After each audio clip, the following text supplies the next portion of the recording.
different ways of moving and ways of being. It's got a lot of different layers to it, but let's jump in and then we'll get into the complexities throughout the time. So essentially, you're just holding each of the end balls in one hand. So one hand has one ball each, and then you're allowing the middle ball just to spin. Um, I think the easiest way to start it would be just to kind of, start. And once it's started, then you then want to feel. You can, as I always say, it's nice to kind of move around a bit, because it can get like very monodimensional. You can focus on one thing very easily and quickly. So I like to kind of start moving, and then as I start moving, be aware of how I'm moving. And then once I'm aware of how I'm moving, start to move slightly differently. So once you're there, you want to then kind of start like breaking it up. Like you want to get into a little bit of a rhythm, but then you want to break that rhythm. And you kind of just like exploring. It's a lot of just exploring that you're going to do. And that exploring gives you the opportunity to kind of come to a point where it's like, okay, cool, I'm comfortable to let go. And then once you're comfortable to let go, explore. And then don't get too comfortable and keep mixing it up. Maybe it gets a bit too uncomfortable, in which case my personal favorite thing to do is let go. Completely surrender. Whoa! Obviously safely, like you don't want to like be launching it towards people specifically if you're in a crowded place, but it's nice because like let's say it gets a bit too or a flip, and I'm just like okay, cool, like it lands on me, but even if it lands on the floor, it's like okay, cool, we reset. Alright, okay, we'll pick up where we left off. So spin. And I for the longest time have been doing it just on letting go, like early on, without kind of building up the awareness or comfortability. Oh my god! Like, and you'll find like there's some things that the mind just keeps hitting in one spot, and then you want to just change it slightly, because it's kind of like a very connected system. So any one small change you make, you'll notice has a very big effect on everything else. And that's with kind of like learning how to make smaller changes and trying to make all the changes at once. And that's why I like this, because it gives the option. But yeah, so the idea of this game is quite simply, there are 3 balls on a string. There is so much that you can do with it. It's like if you have, let me see.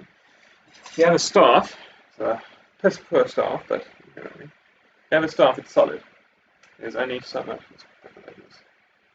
you can do. You can go essentially figure 8s in front of your body, and obviously there's a lot of contact stuff one can do and spinny things, and so much really and truly, but at the same time, due to the constraints of it being this long in this instance, and this thick, and the certain heaviness that it is, so the fact that it's uncapped means that it doesn't quite smoothly roll so much. It doesn't quite have anything to carry that weight.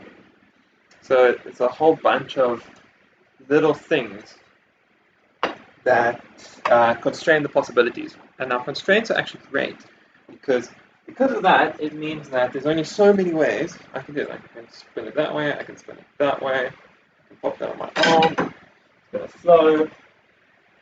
There's so much that can be done off of what you normally do, because that's the thing, is when we're learning to flow with something, you're going to take what naturally is there, you're going to see how you can move with it, because a flow is just a series of connected motions. So it's really good, in other words, to have something with a little bit of constraints. So the thing is, with 3 balls on a string, there's a lot more kind of, it's one of those things where it's like, there is a lot more freedom in a way, but at the same time, like there are certain constraints. Like for these, if they're just here, and you're not kind of exhibiting that traditional bounce to it, like it's like jerky motion, they're not going to be separated. And the separation is kind of what allows them to, have their potential energy active.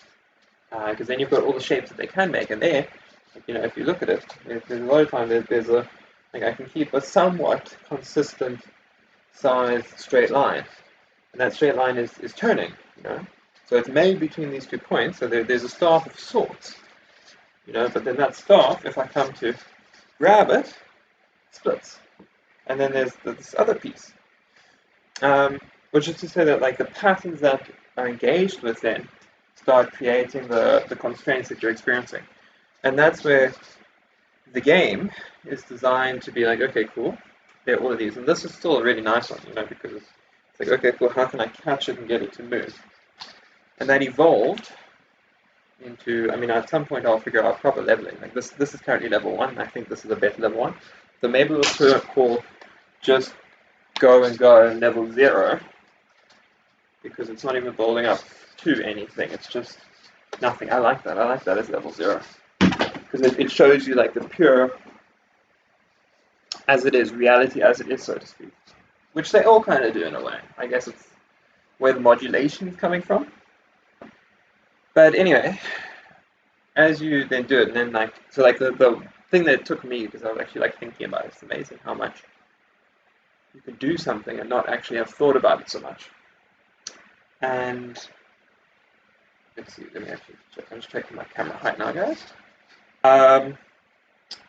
Was actually to think like, okay, so how, like, so this is coming towards me and down versus towards me and up, because either way they're all going like up, but is it up away from me, towards me? So it's down towards me, up away from me, and then up towards me, down away from me. And obviously those have subtle different effects. I mean, subtle differences in the way that you're going to move with them, and the way that you're likely to move with them in the beginning. Because I think all of these things come down to a specific set of like ingrained habit patterns that we tend to have, and learning how to start flipping the script and taking responsibility in a fun way, you know, in a fun way that it's like, okay, cool. So let's see. We use the right hand, and then we're going to want to practice throws. Okay. We switch hands when we do a throw. And like there are obviously lots of layers to add to that, but because we're focusing on level 1 being developing comfortability with something so that you can get uncomfortable with it, you know, it's going to be a case of we're going to explore how comfortable am I with this. Okay, so currently we just saw the first thing that popped up, was really kind of, because there's obviously in this one that the hand itself is uncertain because it's not used as much. I have done a fair amount of time practicing, not recently, but with my left hand in general. So it's kind of first wanting to get some level of comfortability with it. And then once that's there, to start breaking that down, to start building it up. So it's like, so here, for example, the thing that interests me the most, because that's also you wanting to work with what's exciting, is there's this way to kind of like catch the string of itself. Oh! Which I can do in some way with just without the balls, but sometimes the balls themselves do it, and it's a whole avenue of possibility, really. But it's a case of what is it that's coming to my attention, and how can I open up to it? And then once I'm open to it, once I'm actually like somewhat experiencing it, you know, I have some level of comfort with it, because that's the thing, as a comfort, it's a part of building the network for us. And now, one of those things that are popping around a lot is how, you know, it takes roughly, and I really, really recommend doing this along with me. Like it's, you know, you can mute me, you can kind of have it, you can just listen to me, you don't need to watch me, you can watch me to kind of get some ideas like, oh, what's he doing? Because any small bit of inspiration, because that's what we're essentially doing, is we're training our brain to take inspiration from what it's experiencing and to get more comfortable with picking up inspiration effortlessly. The idea is for this to be effortless. It's not meant to be, oh my god, what am I going to do? Like, okay, cool, job. Sweet. I'm going to go ahead and switch to the other one. You know, and it's based off of, that's the thing, as the game evolves. The first step, that's why level 0, is just go. get it moving.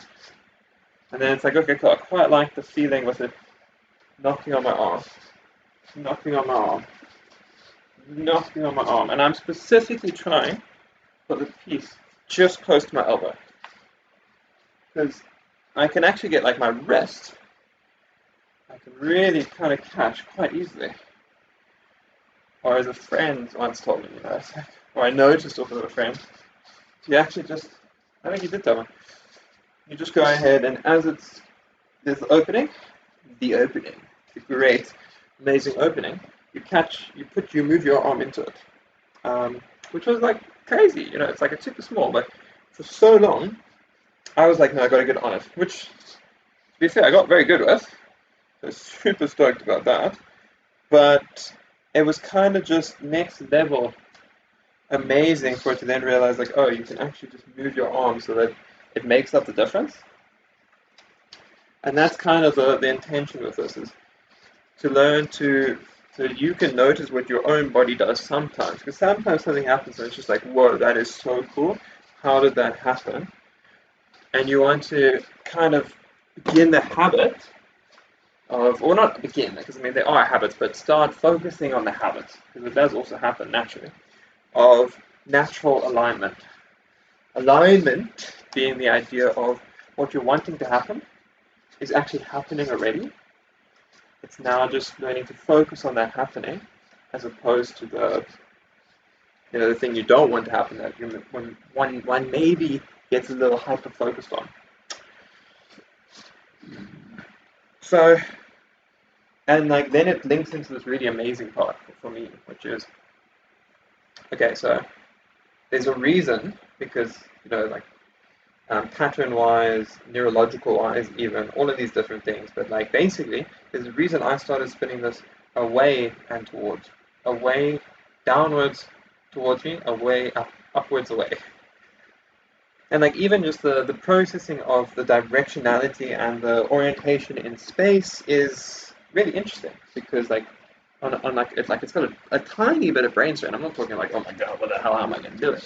But I'm talking like it makes me think, so to speak, and it makes me kind of cognize what I'm doing, put mental effort into what I'm doing, and it then gives me a starting point, because as I'm spinning it,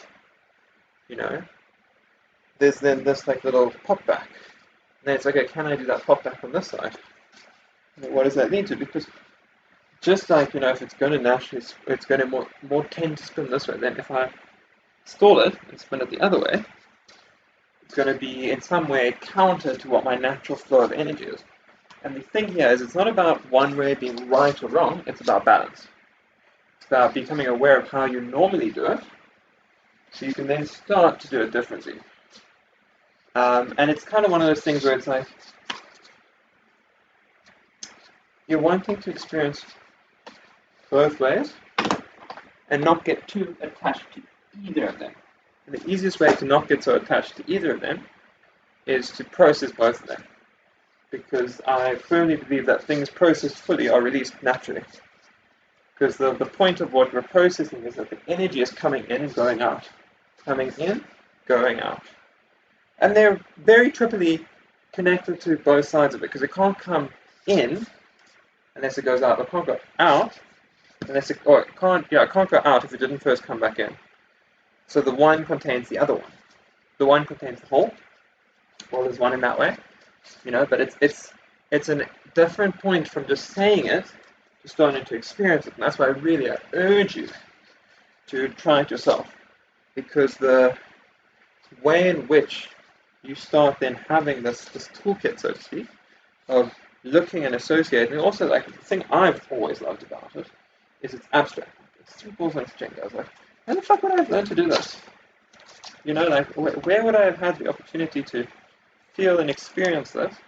And I mean, look, having lived, I would say lots of different places, honestly. But it's different abstract versions of it.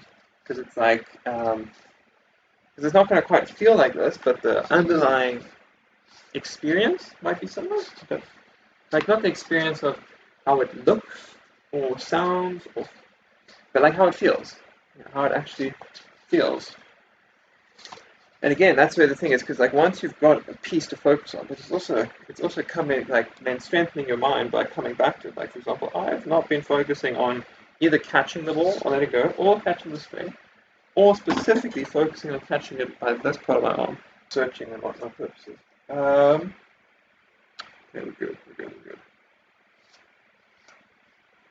So yeah, because I have played with this a lot, and in doing so, like this, that's my natural motion, and then like that builds on because obviously as you get acquainted with things, you can build on further with it, which builds into this whole thing, which is great. And sometimes it's not quite as smooth a transition as I would like it to be, but it's not bad, you know. But then with that being said, beginning to approach this way. Because the key with something like this, I find, is that there are all these different points and pieces that connect, like intersection points. Like for those of you that do poi, it's kind of like, and I'm going to quote something that I haven't nailed down myself completely, like not even close to how much I would, but elemental theory or Vulcan tech gospel, in the idea of there are all of these relative intersection points. Elemental theory, I think, is also a really nice way of doing it. But like for example with poi, you know, if I'm going same time, split. Same split time, same direction, sorry. Then, you know, there are all of these things I can do, and then move them off. And then if I want to start split time opposite direction, and then switch to opposite direction same time, you know, then there's other things I can do. There are points, and then if I want to then start connecting those into patterns, then there are the intersection points on them from where they then connect that allow me to move through all of these different things. And that's why I really want to learn all of the different ways that they ultimately connect. But it's just coming to, you know, exposure to them, because exposure to them means that I can feel into some of them. And I do think feeling is a great way to start. Obviously now there's, I mean, like I know that I can benefit greatly, and will, and I'm choosing to. He says belatedly, by nailing them down and actually getting some of the theoretical aspects with it, so that I can actually, like, you know, have drawn it and have it there diagrammatically, so that it starts bringing all of these pieces together. And that's the whole thing. It's about associating and further expanding the number of pieces we have to work with in a way that says I can. But not that I can already, but that I know that it's possible for me, to do it. And it's simply now choosing to take and make the actions that train it into my body. Because that's the other thing, is I feel like it's training it into your body so that when you're, like, when you pick it up and associate it with it, it's like, okay, cool, so there's going to be this feeling. Okay, cool, but let's see, we're going to now go ahead and start looking at this one. And then, okay, let's see, what happens if we then chuck it, catch it, do the same thing, the other arm, nope, back, down, nope, further up. How do we get it? Okay, there we go, but that's a bit too far now. That's right. And what if I actually were to now, okay, switch directly to string. That kind of got the level of connection I was looking for with the string. Let's try this one. Okay, too close. And I'm thinking maybe it's too close, because that's actually how I can then get the string, because when it was in the previous side, it was too far away. And it's just like, it's just about starting to remember to break it down. And look, I'm sure I'm preaching to the choir for many of you guys. You guys have been like going deep into it, bro, and like, you know, getting all of the connections nice and smooth and knowing exactly how it is that you can then go ahead and connect it and switch it. Okay, yeah, sick. In which case, fuck yeah, dude. Please, like, take a video. I'd love to see. Any tips you got? Fuck yeah, I love them, bro. But for me, I can very quickly, or I have very quickly kind of just caught and like, okay, cool. Like for the longest time, it was like, gotta go fast, oh my god, that hurt! Because you, like, going fast feels like cool. Like, I love fucking AstroJax, so the fact you can go, fuck yeah, whoa, bro! Which is amazing, without a doubt. Really and truly, gosh, highly recommend it. But there must be so many other ways to go fast. And there's also, like, a friend said it as well. Funnily enough, the same one that said, what was it that said? Oh, with the catching in the arm. Well, that's kind of how it's nice to do it. But anyway, that, going fast is really cool, but if you go slow, people can actually see what you're doing. And I was like, okay, I fucks with that. And then someone else still told me, if you go just a little bit slower, mind you, just take a breath, guys. Who's this? If you go a little bit slower, you can actually go ahead and experience your own self, like, and the isness. Your brain can experience the isness as it is, isness as it is. But the idea of what you're experiencing, there is certain data to experience it as, and the first level of that is always going to be your own experience and association with it. And thereafter, there's further layers and like shapes. I like them as shapes because it's like a natural arising phenomena based on various points, and they form, they organize themselves into these forms, and then bodies arise out of them.